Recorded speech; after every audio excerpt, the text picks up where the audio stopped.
Hi friends, welcome to my channel. Back again.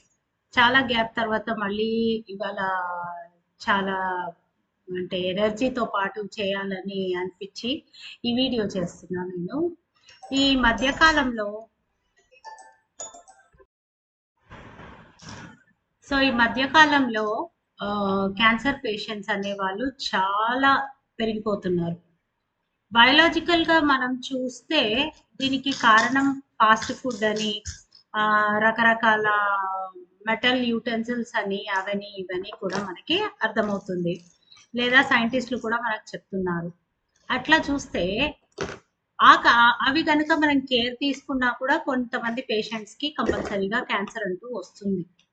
So దీనికి నాకేమనిపించిందంటే, మనము ఫిజికల్‌గా అయితే బానే చూసుకుంటున్నాము, చుట్టుపక్కలంతా కరెక్ట్‌గా ఉండేటట్టు. మరి సైకలాజికల్‌గా ఏం చెయ్యాలి? ఈ క్యాన్సర్ అనేది మనకు రాకుండా ఉండడానికి మనం ఏం చేస్తే బావుంటుందనేది కొంచెం ఆలోచించాను.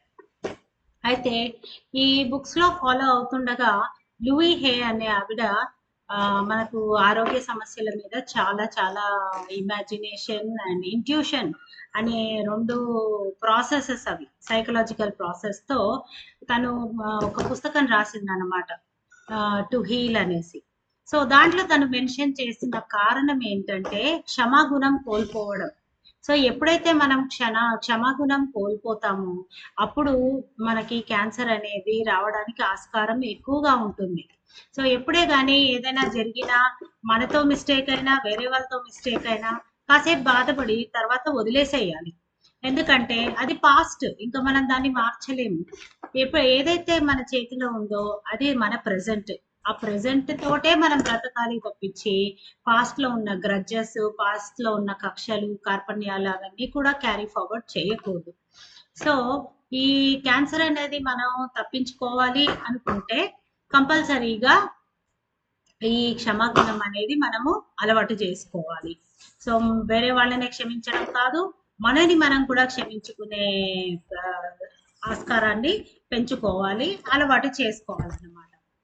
అలాగే ఈ ఒక టిప్ చూసాను. అది చాలా బాగా అనిపించింది నాకు. ప్రకృతిలో దొరికే అన్ని సామాన్యమైన వస్తువులతోటే అది తయారవుతుంది.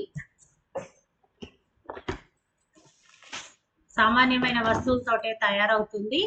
అది ఏమిటి అనగా మన రావి ఆకు, కాకరకాయ, కరివేపాకు, కొత్తిమీర, పుదీనా ఇవి కలిపి మనం కానీ ఒక జ్యూస్ లా తయారు చేసుకొని అది ఒక తాంబాలంలో పోసుకొని అందులో కాళ్ళతో పసుపు కూడా పెట్టి కాళ్ళతో మనం దాన్ని పిసికి పిసికి చేసామంటే మన బాడీలో ఉన్న టాక్సిన్స్ అంటే ఏవైతే రోగానికి కారణం అవుతాయో అవన్నీ కూడా బయటికి వచ్చేస్తాయి.